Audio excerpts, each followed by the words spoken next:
హైదరాబాద్లోని మల్లాపూర్లో జరిగిన 18వ హమాలీ యూనియన్ మహాసభకు బీఆర్ఎస్ వర్కింగ్ ప్రెసిడెంట్ కేటీఆర్ ముఖ్య అతిథిగా హాజరయ్యారు. దేశమంతా రాష్ట్రమంతటా నేమో వర్షాలు లేవు. 33 జిల్లాల్లో 26 జిల్లాల్లో వర్షాభావ పరిస్థితులున్నాయి. వర్షం తక్కువ పడ్డది, రైతు ఆకాశం దిక్కు చూస్తున్నట్టు. కానీ అక్కడికి పోతే 1,00,000 క్యూసెక్కుల నీళ్లు కిందికి పోతున్నాయన్నారు. కేటీఆర్ సార్ వచ్చినందుకు థ్యాంక్ యూ అండి. Thank you lot.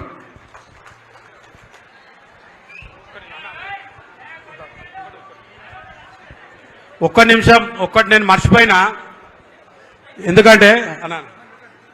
ఎందుకంటే కొంతమంది నా మన్మనికి కేసీఆర్ అని పేరు పెట్టుకున్నా. అరే నీ మన్మడి కేసీఆర్ ఎట్లా అవుతాడు అన్నారు. అరే నాకు కేసీఆర్ అంటే అభిమానం. నా అభిమానానికి తగ్గట్టుగా నా మన్మడు సెప్టెంబర్ 17 తారీఖు నాడు పుట్టిండు. అంటే తెలంగాణ విమోచన దినోత్సవం నాడు నాకు నా మన్మడు పుట్టిండు. తెలంగాణ విమోచనం అన్నా, తెలంగాణ సాధకుడు అన్నా, తెలంగాణ పునర్జన్మ ప్రాప్తుడు అన్నా కేసీఆరే కదా. తెలంగాణ సాధించిన వ్యక్తి కేసీఆర్ కదా. తెలంగాణ ఆవిర్భావంతో నాకు మన్మడు పుడితే ఆ నాయకుని పేరు పెట్టుకోకు, ఇంకెవరిది పెట్టుకోవాలని చెప్పేసి నేను క్వశ్చన్ చేసిన. పెట్టుకోవాలన్నా వద్దా? కేసీఆర్ నా మన్మడు అంటే ఎట్లా వస్తాడు, ఏ పేరు అనొచ్చు? కుర్మ చరణ్ రాజ్. నేను కుర్మ కమ్యూనిటీ, నా మన్మడు చరణ్ రాజ్, కుర్మ చరణ్ రాజ్ కేసీఆర్. మళ్ళా కూడా నా కేసీఆర్ నా మన్మన్ బర్త్డే రోజు ఇదే ఫంక్షన్ లో సంబరాలు చేద్దామని కూడా మళ్ళొకసారి మీకు తెలియజేస్తూ, నా మన్మన్ బర్త్డేలు కూడా ఇంతకంటే ఘనంగా కూడా నా మన్మన్ బర్త్డేలు చేస్తా. స్వాగతంగా ప్రతి ఒక్కరు రావాలని మనస్ఫూర్తిగా కోరుతూ థ్యాంక్ యూ.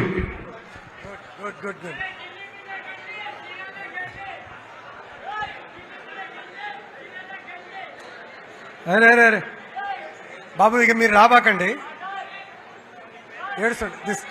సరే మిత్రులారా, సీనన్న మనోడికి కేసీఆర్ గారి పేరు పెట్టినందుకు వారికి ధన్యవాదాలు. ఇప్పుడు మనం అందరం ఎదురు చూస్తున్నాం. దయచేసి మీరు రాబాకండి అమ్మా. కేటీఆర్ గారు ఉపన్యాసం కోసం మనందరం కూడా ఎదురు చూస్తున్నాం. ఈ 18వ అమాలి మహాసభకు వచ్చిన మన కార్యనిర్వాహక అధ్యక్షులు తెలంగాణ ఆశాజ్యోతి కేటీఆర్ గారిని మాట్లాడాల్సిందిగా విజ్ఞప్తి చేస్తా ఉన్నాను.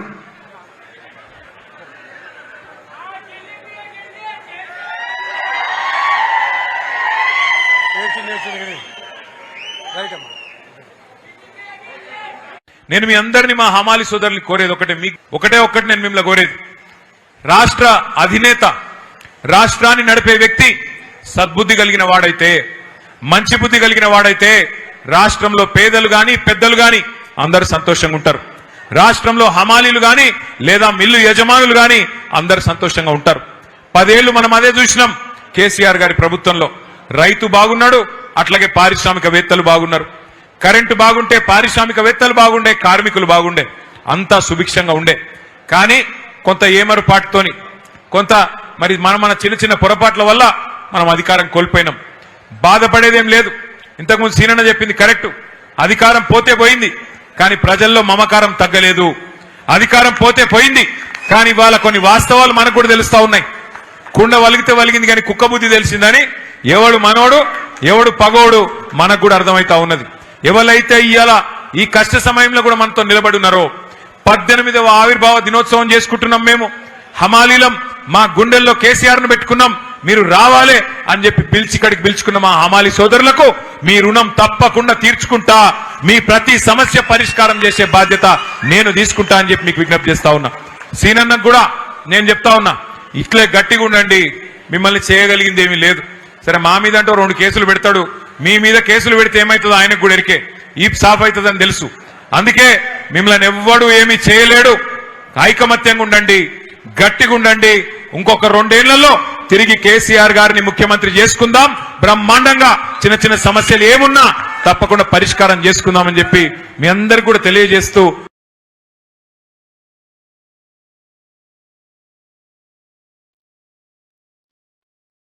తెలంగాణకును అంతర్జాతీయ స్థాయి పర్యాటక కేంద్రంగా తీర్చిదిద్దేందుకు రాష్ట్ర ప్రభుత్వం వేగంగా అడుగులు వేస్తోంది. ఈ దిశగా MCRHRDOలోని బోధి పెవిలియన్లో సోమవారం ముఖ్యమంత్రి రేవంత్ రెడ్డి పర్యాటక శాఖపై ఉన్నత స్థాయి సమీక్ష నిర్వహించారు. రాష్ట్రంలోని పర్యాటక ప్రాంతాలను ప్రపంచ స్థాయి ప్రమాణాలతో అభివృద్ధి చేయాలని అధికారులను ఆదేశించారు.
కాంగ్రెస్ ప్రభుత్వం మోసపూరిత హామీలతో అధికారంలోకి వచ్చి అడిగితే బూతు భాష మాట్లాడుతోందని, అలాగే హరీష్ రావును అక్రమంగా అరెస్ట్ చేశారని తలసాని శ్రీనివాస్ యాదవ్ విమర్శించారు. కేసీఆర్ ప్రభుత్వం చేసిన అప్పులపై కాంగ్రెస్ తప్పుడు ప్రచారం చేస్తోందని, రాబోయే 2.5 ఏళ్ల తర్వాత తిరిగి వచ్చేది బీఆర్ఎస్ ప్రభుత్వమేనని ఆయన ధీమా వ్యక్తం చేశారు. కానీ బెయిల్ వచ్చిన తర్వాత కొంతమంది చేస్తున్నటువంటి కామెంట్స్ మాత్రం చాలా దారుణమైనటువంటి కామెంట్స్. ఒక అత్యున్నతమైనటువంటి న్యాయస్థానాన్నే ప్రశ్నించే విధంగా, కించపరిచే విధంగా వాళ్ళ కామెంట్స్ ఉంటున్నాయి. అది ఎవరు కూడా మంచిది కాదు. ఎందుకంటే సుప్రీంకోర్టు ఈ దేశంలో అత్యున్నతమైనటువంటి న్యాయస్థానమే అది. మమ్మల్ని అంటే అల్టిమేట్ గా ఆ బెయిల్ ఇచ్చినటువంటి సుప్రీంకోర్టు న్యాయవాదులు ఎవరైతే ఉన్నారో, ఆ జడ్జిలు ఎవరైతే ఉన్నారో న్యాయమూర్తులు, వాళ్ళని కించపరిచినట్టు, వాళ్ళని అవమానించినట్టే అని మరి భావించవలసి వస్తుందని చెప్పి నేను ఈ సందర్భంగా తెలియజేస్తా ఉన్నాను. రాజకీయాలలో ఏది శాశ్వతం కాదు, అప్ అండ్ డౌన్స్ వస్తూనే ఉంటాయి. రాజకీయాల్లో మార్పులు చేర్పులు జరుగుతూనే ఉంటాయి. కానీ నిరంతరంగా ప్రజల కోసం నిలబడినటువంటి పార్టీ, ప్రజల కోసం నిలబడినటువంటి నాయకుడే చివరగా మిగిలేటువంటి అంశాలు. ఇక సంక్షేమం, అభివృద్ధి, కేసీఆర్ గారు చేసిన పరిపాలన మన రాష్ట్రమే కాదు దేశమంతా కొనియాడింది. కొత్తగా మనం చెప్పవలసినటువంటి అవసరం లేదు. ప్రజలు సంతోషంగా ఉండాలనేది మన కేసీఆర్ గారి కోరిక. కానీ ఇప్పుడు వచ్చినటువంటి ప్రభుత్వం ఆయనంట కేసీఆర్ గారు ఆనవాళ్ళకు చేర్పేస్తాడంట. మరి ఆ సెక్రటరేట్ ఎవడు వాడు అయ్యే జాగిరదా? మరి సెక్రటరేట్ల క్యాబినెట్ మీటింగ్ ఎందుకు పెడుతున్నాం? ఎవరిది సెక్రటరేట్? ఎవరు కట్టారు? ఆ పక్కన 125 అడుగుల విగ్రహం డాక్టర్ బిఆర్ అంబేద్కర్ గారిది ప్రపంచంలోనే ఎక్కడ లేదు అంత పెద్ద విగ్రహం. ఎవరు కట్టారు? ఆడ పోలీస్ కమాండ్ కంట్రోల్ ఆడపోయి మీటింగ్ లో కూర్చుంటారు కదా, మరి అది ఎవరు కొట్టారు?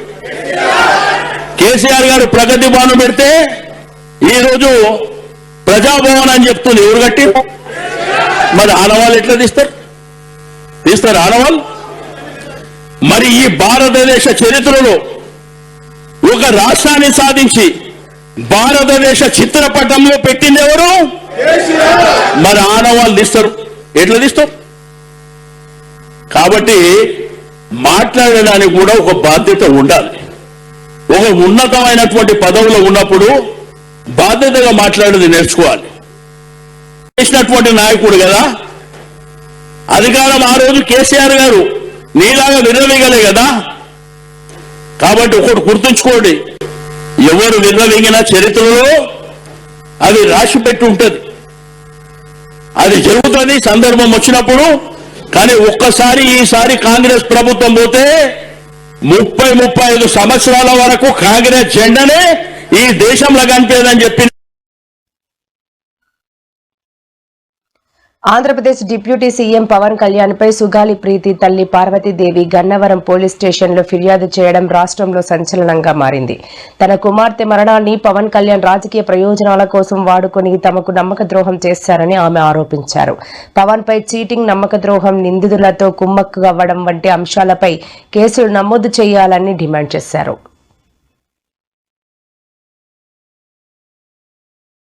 కారణం ఇప్పుడు ఈ రోజు వచ్చేసి ఈ కంప్లైంట్ ఇవ్వడానికి కారణం ఇంకొక విషయం కూడా, ఆధారాలు లేకుండా ఏం మాట్లాడద్దు అని పవన్ కళ్యాణ్ గారు, డిప్యూటీ సీఎం పవన్ కళ్యాణ్ గారు చెప్పడం జరిగింది. మరి ఏ ఆధారాలు ఉన్నాయని ఒక వీడియోలోనేమో పోస్ట్ మార్టం రిపోర్టు అవన్నీ చూసి మీరు ఈ అమ్మాయి మీద అఘాయిత్యం జరిగింది అని చెప్పడం జరిగింది విత్ ఎవిడెన్స్ తో సహా. మళ్ళీ గెలిచిన తర్వాత మీరు చెప్తున్న వీడియోస్ లలో ఏ ఆధారాలు పెట్టుకొని నా కూతురు సుగాలి ప్రీతి మీద అసత్య ఆరోపణలు చేస్తున్నారు చెప్పాలి పవన్ కళ్యాణ్ గారు. ఎవరు మీకు ఆర్డర్ ఇచ్చారు, లేకపోతే ఎవరు మీకు ఇన్వెస్టిగేషన్ చేసి మీకు రిపోర్ట్ ఇచ్చారో పవన్ కళ్యాణ్ గారు చెప్పాలి. అవి ఏవి చేయకుండా చుప్పకుండా ఈ 2 సంవత్సరాల్లో పవన్ కళ్యాణ్ గారు గెలిచిన తర్వాత, కూటమి ప్రభుత్వం గెలిచిన తర్వాత సుగాలి ప్రీతి కేసులో ఒక్క అడుగు కూడా ముందుకు వెళ్ళలేదు, ఒక్క ఇన్వెస్టిగేషన్ కూడా జరగలేదు. ఇంత బర్నింగ్ కేసులుంటే కూడా ప్రభుత్వం అంతా అబద్ధపు కేసుల మీద పరిగెడుతున్నారు కానీ నా కూతుర్ని చంపేసిన వాళ్ళ మీద పరిగెడుతుంటే నాకు న్యాయం జరిగేది. అందుకే ఈ రోజు నాకు న్యాయం చేయండి అని సభముఖంగా ప్రభుత్వాన్ని కోరుకుంటున్నాను, యశస్వి గారిని కూడా కోరుకుంటున్నాను.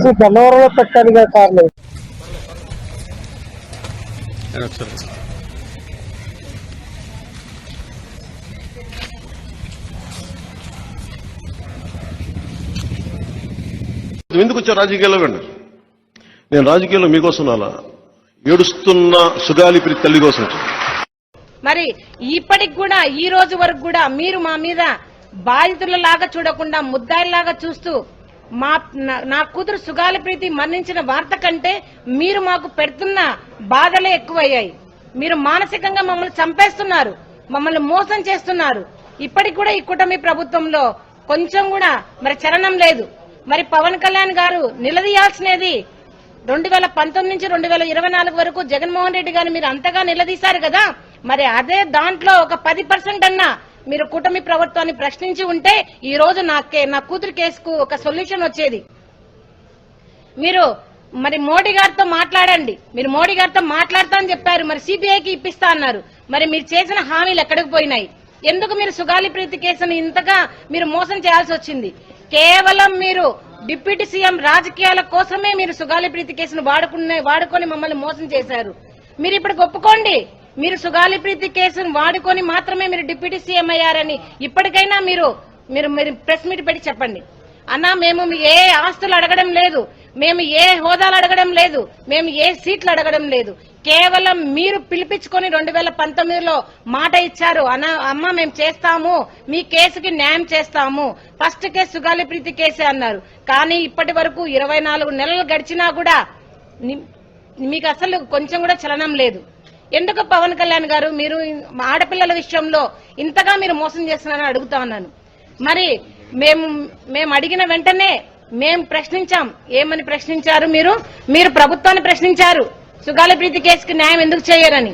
మరి మీలాగనే మేము మిమ్మల్ని ప్రశ్నిస్తూ ఉంటే మీరు మరి పారిపోతున్నారు ఎందుకు చెప్పండి? కొన్నిసార్లు క్రైమ్ చేసి క్రిమినల్స్ అయ్యి కూడా మనం కొన్నిసార్లు వదిలేయాల్సి వస్తుంది, ఎందుకంటే సాక్ష్యాధారం లేక. ఉదాహరణకి సుగాలి ప్రీతి కేసు ఎంత చిత్రంగా ఉంటాయంటే, సుగాలి ప్రీతి కేసు నేను 2019లో ఘోరంగా నన్ను ఓడించిన తర్వాత నేను ఆఫీస్లో కూర్చుంటే సుగాలి ప్రీతి మదర్ వచ్చి అన్న నాకు ఇలా జరిగింది, నా బిడ్డను ఇలా చంపారు. 2018లో చంపారు ఆ బిడ్డను. చంపితే ఉరేసుకుందని చెప్పారు. నేను కూర్చోబెట్టి సోషల్ మీడియా ట్రయల్స్ చేయలేను. లా అండ్ ఆర్డర్ ఎలా ఉంటుందంటే ఓన్లీ సాక్ష్యాధారాల మీద ఆధారపడి నేను కూర్చోబెట్టి వీళ్ళ మీద బ్లేమ్ చేయలేను, వీళ్ళు తప్పు చేశారు. ఎందుకు మాట్లాడతాను? ఇందాక గంజాయి తీసుకొని కొట్టారంటే మీరు గంజాయి తీసుకోవడం చూసారని ఎందుకు అడిగానంటే నేను అంత నిక్కచ్చిగా ఉండాలి. నేను ఒక నిబద్ధత లేకుండా నేను మాట్లాడకూడదు. ఆవిడతో కూర్చొని మాట్లాడినప్పుడు 14 ఏళ్ల సుగాలి ప్రీతిని ఆ స్కూల్కి వెళ్ళింది, శవమై తిరిగి వచ్చింది, ఊరేశారని చెప్పారు. బిడ్డని ఇలాగా అవుట్ రీచ్ హర్ మోడెస్టీ ఇవన్నీ పెట్టుకున్న తర్వాత మాట్లాడి 1,00,000 మంది వెళ్తే సమస్య ఎక్కడ వచ్చిందంటే ఎవరైతే కుటుంబం దెబ్బతిన్నారో వాళ్ళు ఏ పరిస్థితుల్లో మరి ఏం జరిగిందో తెలియదు. కానీ సిబిఐకి వెళ్ళా 2019-24లో సిబిఐకి వెళ్ళా ఇమ్మని 1,00,000 మందితో చేస్తే వైసీపీ గవర్నమెంట్ సిబిఐకి ఇచ్చినట్టు ఇచ్చి ఊరిని ఒక తూతూ మంత్రంగా లెటర్ రాసి వదిలేశారు. నిజంగా చేయలేదు. మళ్ళీ వచ్చి ఇప్పుడు నేను వచ్చి ఫస్ట్ కేసు అదే తీసుకుందామంటే సాక్ష్యాధారాలన్నీ లాస్ట్ గవర్నమెంట్ నుంచి చెడిపేశారు. పోయిన సాక్ష్యాధారాలని మనం తిరిగి తీసుకురాలేదు. డిఎన్ఏ మనకి మాయం చేశారు, ఫాల్స్ డిఎన్ఏలు పెట్టేశారు, ఏమున్నాయో తెలియదు. సో సాక్ష్యాలు అంత కీలకం. క్రైమ్స్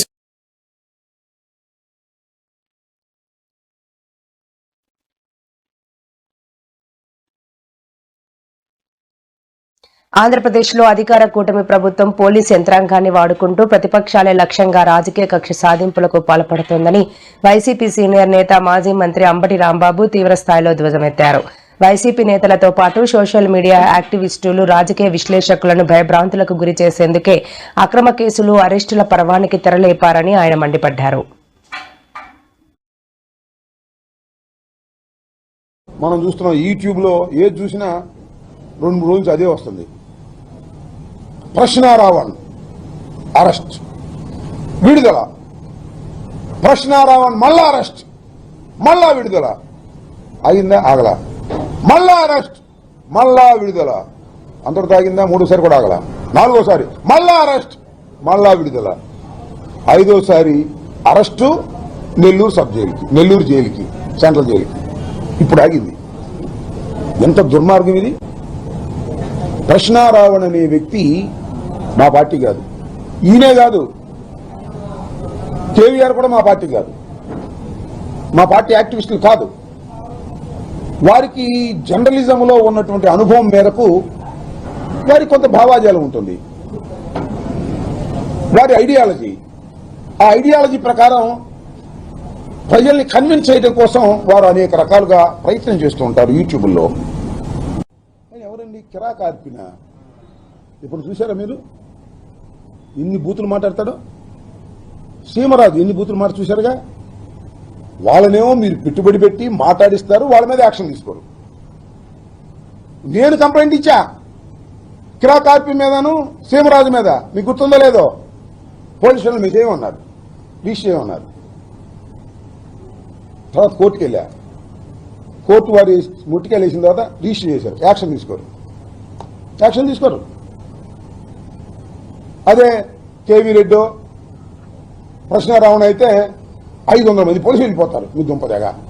అంటే మమ్మల్ని తిట్టేటటువంటి యూట్యూబులు, మమ్మల్ని దూషించేటటువంటి యూట్యూబర్లని మీరు పెంచి పోషించి మిమ్మల్ని విమర్శిస్తే మాత్రం వాళ్ళకి ఇదిగో యుఏపిఏ యాక్ట్, అంత భయంకరమైన యాక్టులు పెట్టి మీరు వేధించాలి అని, అణచాలని మీరు ప్రయత్నం చేస్తున్నారంటే మీరు గుర్తుపెట్టుకోండి చంద్రబాబు నాయుడు గారు, మీ గొయ్య మీరు తవ్వుకుంటున్నారయ్యా, మీ గొయ్య మీరు తవ్వుకుంటున్నారు. ప్రశ్నారావణ్ నిండదా కొంతమందికే తెలుసు, దేశం అంతా తెలుసు, రాష్ట్రం అంతా తెలుసు. ఏ టీవీ చూసినా ప్రశ్నారావణ్కి వ్యతిరేకమో అనుకోవడం. మోస్ట్ పాపులర్ క్యాండిడేట్ చేశారు మీరు. కేవీ రెడ్డి కూడా అంతే, ఏదో ఒక యూట్యూబ్ ఛానల్ చేసుకుంటున్నాడు. రెడ్ బుక్ అని ఎర్రి బుక్ అన్నాడంట. ఆ బుక్ దగ్గర ఏదో పదం పెట్టారు, పూ అనే పదం పెట్టి అన్నాడని చెప్పి రాసి పారేశారు, ఎఫ్ఐఆర్ రిజిస్టర్ చేశారు, తీసుకొచ్చారు, లోపల పెట్టారు. మీ గొయ్య మీరు తవ్వుకుంటున్నారు. ఎంత చెట్టుకు అంత గాలిలాగా ఎంత క్రైమ్కి అంతే కేసు ఉండాలి. ఇది ఎక్కడ కేసులే బాబు, నాకు తెలియకూడదని ఇంతంత కేసులు పెడితే సమాజం మిమ్మల్ని అంగీకరిస్తుందా చెప్పమని ఈ సందర్భంగా నేను మనవి చేస్తున్నాను. అన్నిటికన్నా మించి ఏంటంటే పోలీస్ స్టేషన్ ఉంటే పార్టీలో వెళ్ళిపోతారండి, మాకు అప్పచెప్పమంటున్నారు. పోలీస్ స్టేషన్లో రావనుంటే మాకు అప్పచెప్పన్నాడు, సంగతి ఎడుతా ఉంటున్నారు. ఇంకా నేను పోలీసులు అప్పచెప్పలా, పోలీసులు కూడా నెట్టేశారు, అది వేరే అంశం. ఈ 4 పోలీస్ స్టేషన్ల మీద పోలీసుల సహకారంతో చంద్రబాబు నాయుడు గారు, పవన్ కళ్యాణ్ గారు ప్రోద్బలంతో దాడులు చేస్తారు, లాక్కొచ్చి కొడతామంటారు, పోలీసులు చూస్తూ ఊరుకుంటారు, కేసులు పెట్టరు. ఇది ఒక దుర్మార్గమైనటువంటి పద్ధతుల్లో జరుగుతూ ఉంది. సాయికృష్ణ లాకప్ డెత్లో కూడా దీన్ని డైవర్ట్ చేయడం కోసం రకరకాల టాక్టిక్స్లు ఉపయోగిస్తుంది ఈ ప్రభుత్వం. నేను ఒకటే చెప్తున్నాను, పోలీసు వారు ఎక్సెస్ గా ప్రవర్తిస్తున్నారు, తప్పుడు కేసులు పెడుతున్నారు, అన్యాయంగా వ్యవహరిస్తున్నారు. ఇది చట్టం ముందు ప్రశ్నార్థకమవుతుంది రాబోయే కాలంలో, గుర్తుపెట్టుకోమని కూడా ఈ సందర్భంగా నేను చెప్పదలుచుకున్నాను. తిరుపతిలో ఉద్రిక్త పరిస్థితులు నెలకొన్నాయి. చంద్రగిరి ఎమ్మెల్యే పులవర్తి నానిని అరెస్ట్ చేయాలంటూ వైసీపీ నేతలు ఆందోళనకు దిగారు. రిటైర్డ్ న్యాయవాదితో పాటు చెవిరెడ్డి భాస్కర్ రెడ్డి కుటుంబంపై పులవర్తి నాని అనుచిత వ్యాఖ్యలు చేశారని, ఆయనపై చర్యలు తీసుకోవాలని డిమాండ్ చేశారు. చెవిరెడ్డి మోహిత్ రెడ్డి ఆధ్వర్యంలో ఎస్పీ కార్యాలయం వద్ద నిరసన వ్యక్తం చేశారు. ఎస్పీకి మెమొరాండం ఇచ్చేందుకు యత్నించారు.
పోలీసు సిద్ధపడడం లేదు. నిజంగానే చాలా బాధాకరం. కాన్స్టిట్యూన్సీ